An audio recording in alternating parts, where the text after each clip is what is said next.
Well, good evening, everybody. Welcome back. As you know, I've been traveling a lot recently, and now we're back, hopefully for a good period of time. Okay, let's get started. The subject tonight is really about the sin of the golden calf, and then what happened as a result of that. Let's look into what the Zohar says about the sin of the golden calf. Interestingly enough, the Zohar says as follows. How did it actually come to get made? Don't forget, this was immediately after God had taken the Israelites out of Egypt with all the miracles that were involved, and then brought them after splitting the sea, brought them to Mount Sinai, and then gave them the Torah. In other words, He's revealed will and wisdom in the form of the Torah. And while Moses is up on the mountain getting basically the explanation of the Torah and the luchot, which means the tablets of stone on which the Ten Commandments were written.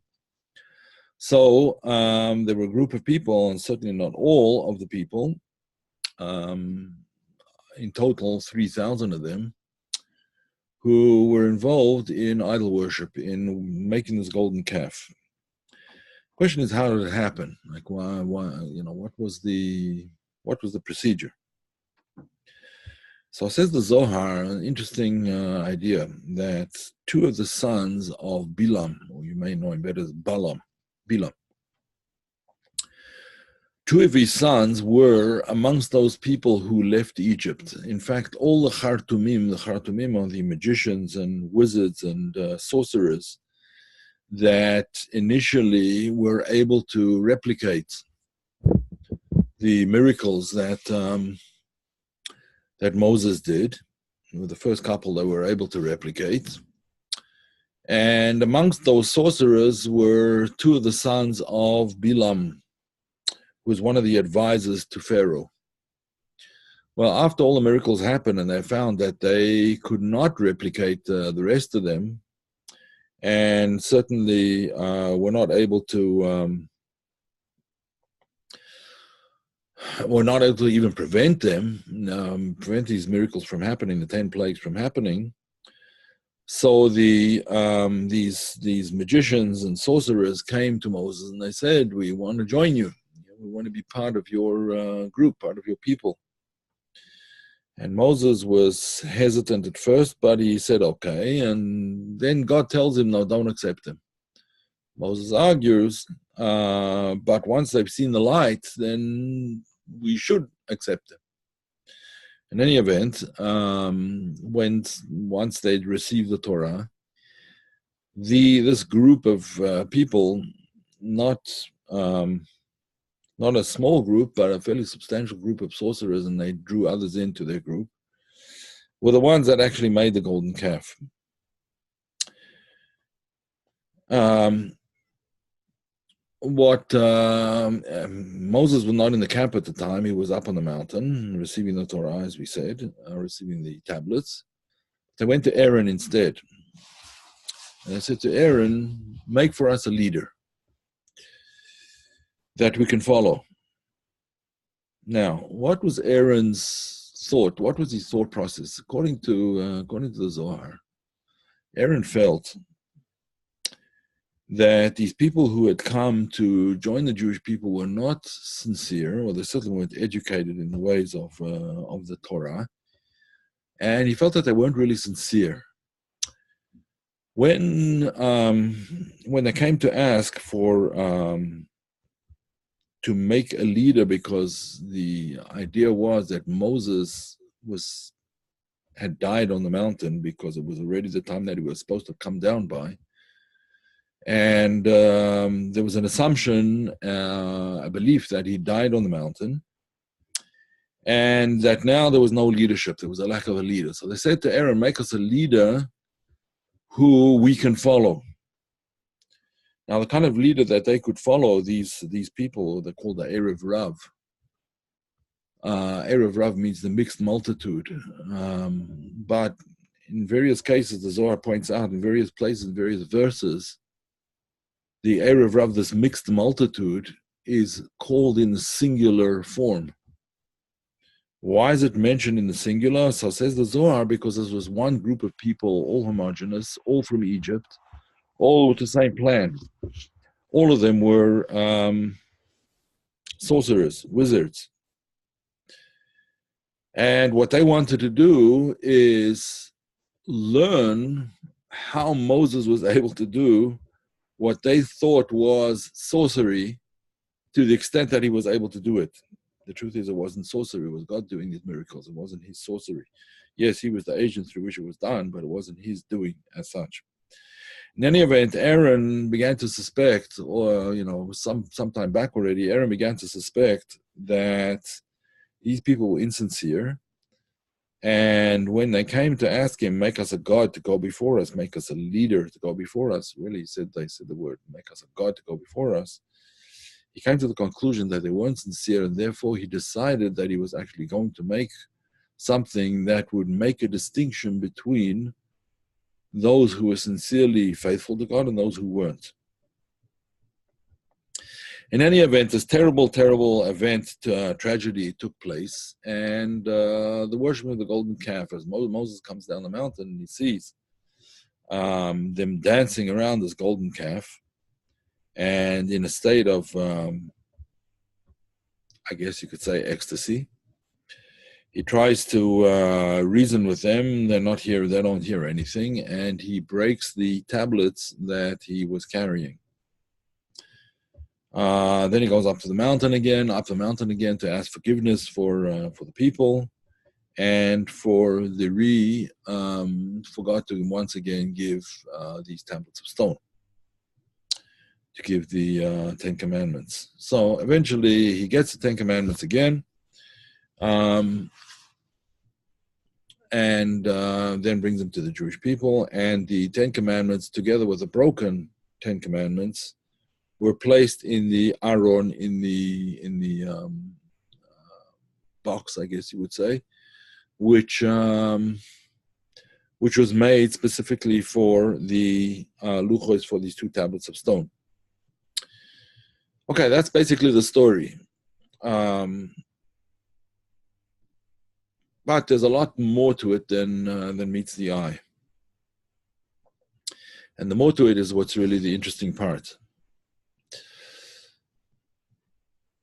This story is actually a paradigm. It's a paradigm of what happens when someone does something that is basically, in his own estimation, and in God's estimation too, ultimately, or no, not in God's estimation, I'm sorry, in man's estimation, something unforgivable, something that cannot be repaired, something that is completely unconscionable and unacceptable, and therefore a person could come to the conclusion that I have no place anymore in the world. There's nothing that I can do to rectify what it was that I did. People sometimes go through a terrible, terrible tragedy of their own making. They do something stupid or something evil, and they feel that there is really no way back. There's no way to get out of it. One of the explanations of why this whole event happened with the golden calf, etc., and the breaking of the tablets of stone, was to indicate to people that no matter how bad things might be, no matter how bad the past was, there's always a way of rectifying it in the present. There's always a way to rectify it. So even though we're talking about idol worship, the worst of the worst, Idol worship is considered one of those three cardinal sins which a person deserves to die for. The other one is murder, and the third one is forbidden carnal relationships, forbidden sexual relationships, like incest and things like that.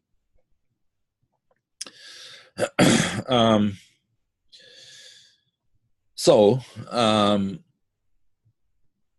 the idea then that that is presented in some of the explanations of this whole story is that to show you that the very worst thing that could possibly happen, complete rejection apparently of God, complete rejection of everything that is true and right and good, and nevertheless there's a possibility of rectifying even that situation. There's a possibility of rectifying that situation. So let's just take it in a more sort of a personal sense. Let's say that someone is feels that they're an unworthy sinner. Now, it doesn't have to be couched in religious language. It can be in all kinds of language. Someone feels himself to be completely unworthy in psychological language, unworthy, unloved, unlovable, and becomes extremely depressed about their situation. And depression to the point of perhaps considering getting rid of themselves, suicide. People come to these situations actually quite often, much more often than you think. I used to, I don't anymore, but I used to volunteer for a suicide hotline. And you'd be amazed how many people right throughout the night were calling with these kinds of situations. So, one of the lessons that we have to take away from this idea is that no matter how bad things are, there's always a way back. Now, sometimes the way back requires the intervention of Moses, the intervention of a tzaddik, someone who's a holy and a righteous person, to intervene on behalf of that particular person's sin and so on and so forth. And sometimes that's not necessary. Sometimes the person can find their own way back. But the point is, what is it that feeling of worthlessness does? To a certain extent, it breaks the person's heart. Now, interestingly enough, the broken luchot, the broken tablets of stone, are the heart is also sometimes referred to as luach libam, the actually you said the blank slate of the heart, right? The blank slate of the heart into which the Torah is engraved. So when the heart is broken, when a person comes to a breaking point, and nevertheless, even though that person's heart is broken because of something that they did or something that they maybe didn't do and should have done,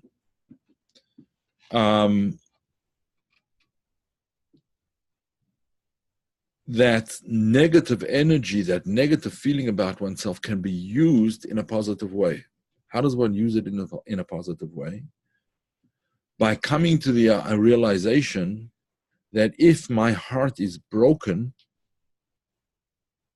that is when I'm at my fullest wholeness. Now, this is actually an idea from someone who was named Menachem Mendel of Kotsk, the Kotsker Rebbe, the Rebbe of Kotsk. He said there's nothing as whole as a broken heart. Now, why should that be? Because really, the thing that prevents the revelation of godliness in the soul, or let's put it slightly differently, the revelation of the godliness that is inherent in the soul to be revealed within the person's life, what prevents that is when a person thinks, I'm fine, I'm okay, nothing happened, I never did anything wrong, I'm just fine. You could put it in sort of modern psychological terms, perhaps ego, although that's not really so modern. But when a person is puffed up, his own ego, his or her own ego, is puffed up with self-righteousness and self-aggrandizement and self-fulfillment and so on and so forth, and feeling that there's absolutely nothing I have to ever atone for. There's nothing that makes me feel. There's nothing that makes me feel depressed. Then that person is in a dangerous place. So says the Zohar and various other commentaries. The thing that brings a person to wholeness is the realization that we're actually incomplete, that we're not perfect.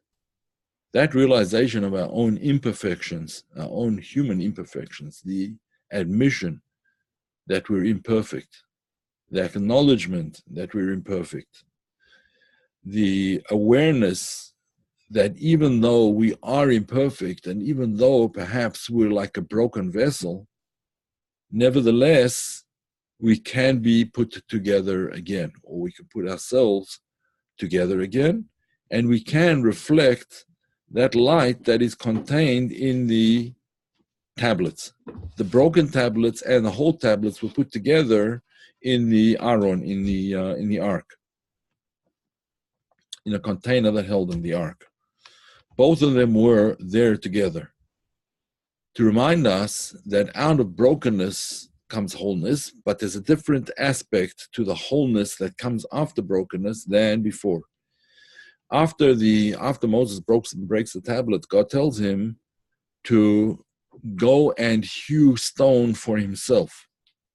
In other words, prior to that, the stones that were given to Moses for the 2 tablets of stone on which the 10 Commandments were written were all made and presented by the hands of heaven, so to speak. Moses is told, go and hew stones for yourself. In other words, make the appropriate vessel, and then I will write, God says, I will write on those stones. I will write the 10 Commandments on those stones, and much more than the 10 Commandments. After the 10 Commandments were broken, it was then possible to reach a much broader expansion of wisdom. It wasn't confined then only to the 10 Commandments, but also to the entire oral Torah. There's 2 aspects of the Torah, the written Torah, the written teachings, and the oral teachings, which includes the teachings of mysticism, Kabbalah. Therefore, when a person finds themselves in a situation where they're despairing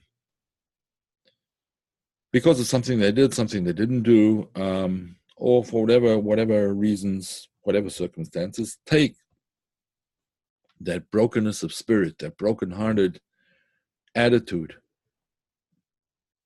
and use that as the building block to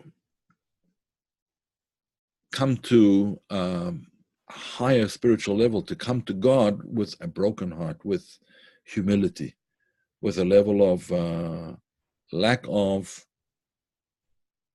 ego, not in the way of a tzaddik, not in the way of a very righteous and holy person, but lack of ego in after the realization that we are who we are. We are who we are in all our imperfection, and nevertheless, the door is open. So that is really the message of the breaking the 10 Commandments. So in other words, although it would have been better that they would not have built a golden calf and they would not have worshipped, and it would have been better had the tablets not been broken. Nevertheless, that's what happened, and out of the ashes comes the new building.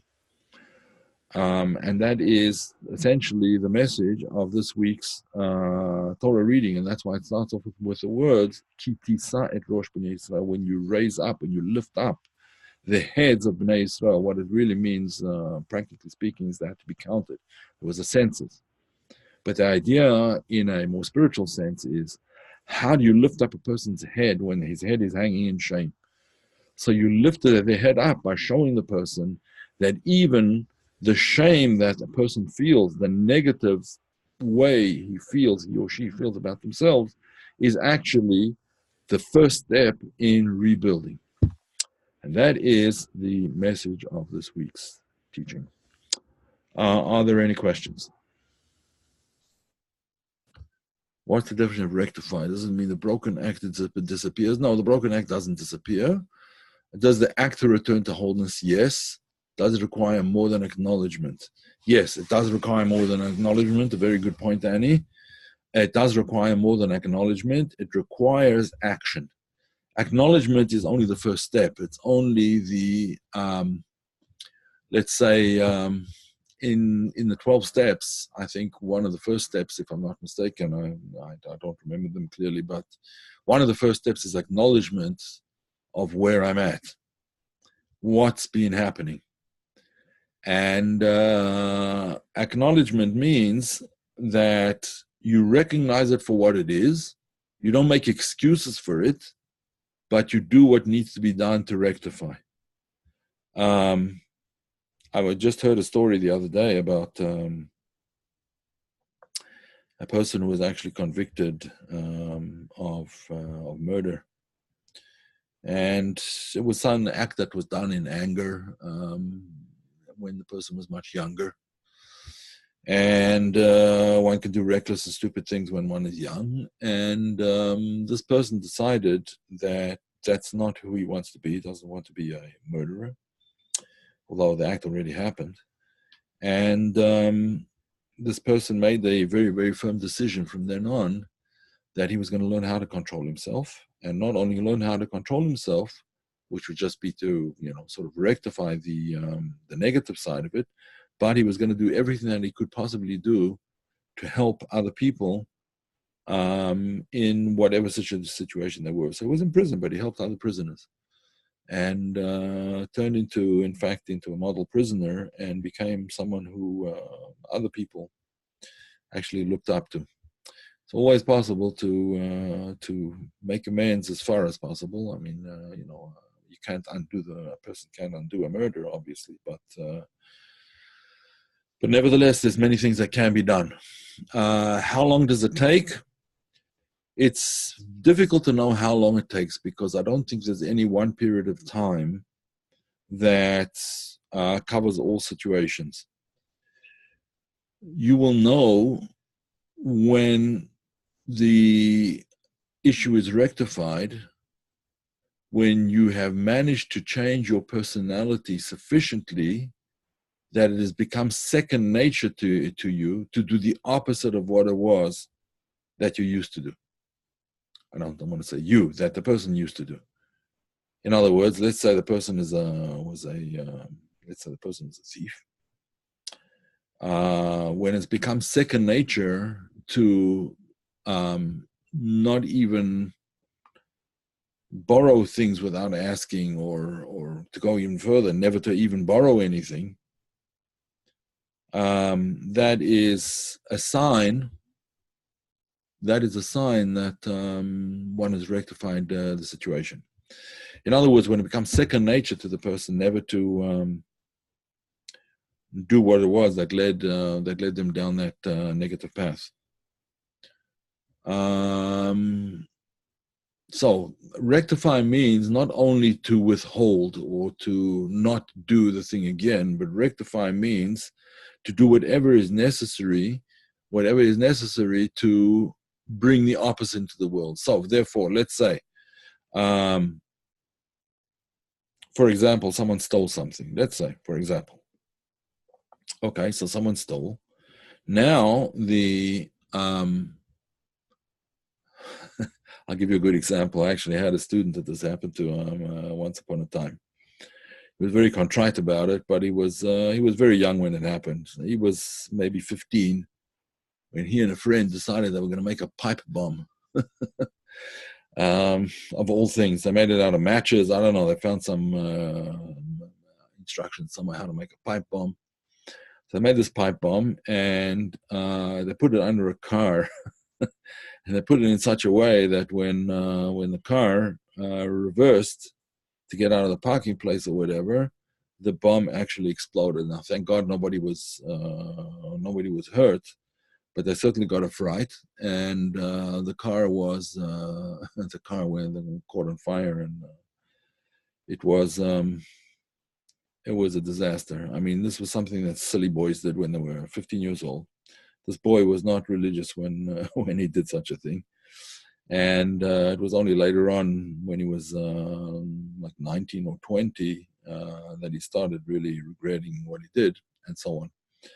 So what was his rectification? He didn't know who the people were. I mean, they were watching from a distance, but they didn't know who the people were whose car caught alight as a result. He just knew that they were old people. But what he did was, as a rectification for that, he felt that the best way that he could do things was two things.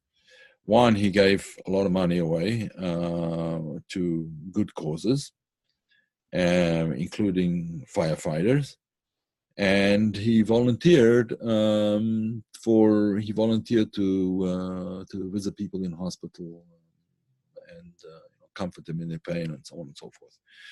So that was how he managed to rectify. Now, did it become second nature with him? I don't know. He left our institution after a couple of years, but he was certainly on the way to, to making sure that would become second nature to him. Not only not to do what he'd done before, but to rectify it in one way or another. Now, again, it's very hard to say what the rectification is in any particular case, but it's the opposite of of the action that the person did. Are multiple lives required in some cases? Well, if one doesn't manage to rectify it in this life, then yes, but don't rely on later lives to do it. You can attempt your very best to do it on the spot right now, without having to wait for another life. Any other questions?